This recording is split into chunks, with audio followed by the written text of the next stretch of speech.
In Muldrow, the U.S. Supreme Court rejected a heightened standard of what was called significant material or serious harm used by many of the federal circuit courts when deciding whether an employee has suffered some sort of adverse action in the workplace based on a protected status.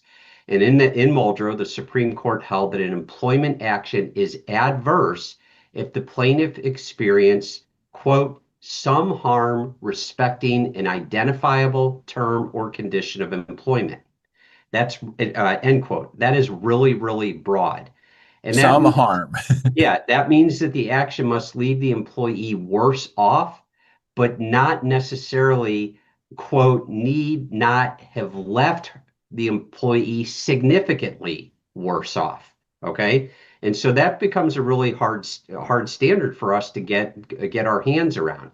And since the decision of Muldrow about this, I think it was about this time last year, the cases from the lower courts are now starting to filter out. And Muldrow was a Title VII case. It was a race case.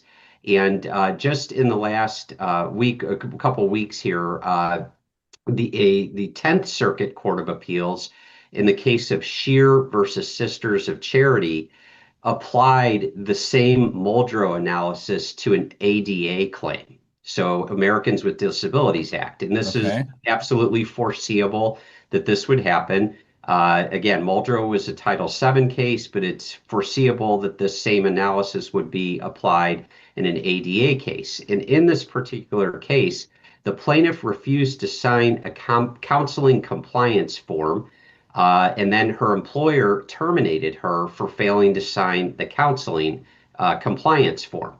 The federal judge dismissed her ADA claim under the 10th Circuit's longstanding quote unquote significant change standard, which required proof of a major alteration in the plaintiff's employment status.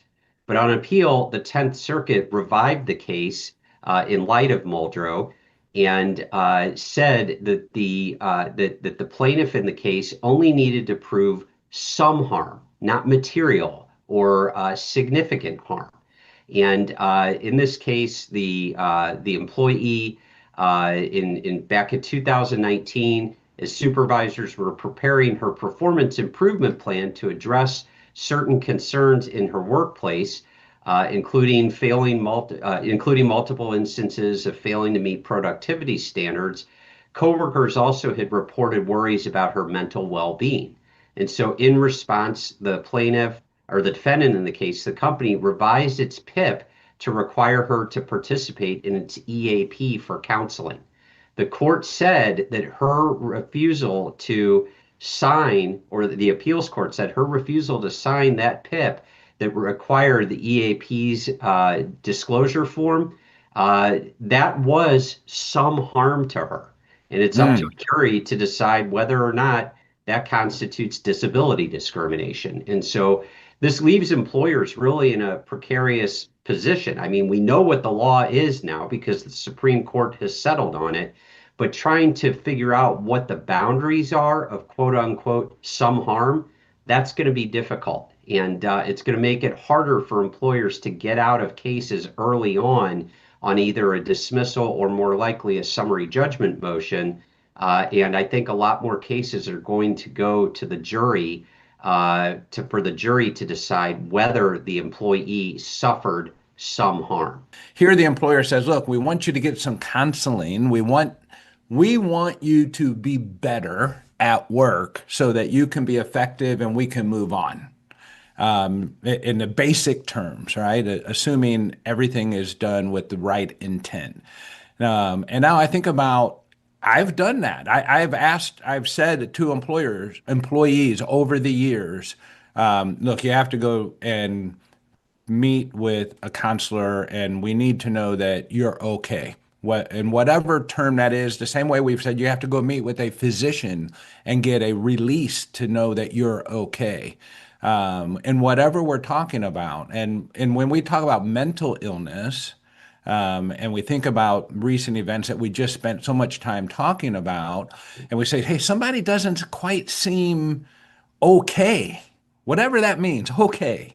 And I don't have the skills and the talents to make that assessment. So I want you to do that. Please go see EAP. We pay for it. It's covered. And the person chooses not to sign, not to do. And we say, hey, look, it's just too big of a risk to have you come in here. It really is putting employers in a tough spot here. Facing complex employment law challenges? As an AIM member, you get direct access to Ogletree Deacon's top attorneys for expert guidance and defense. Call AIM at 800-948-5700 or visit aimea.org to engage expert workplace specialists today.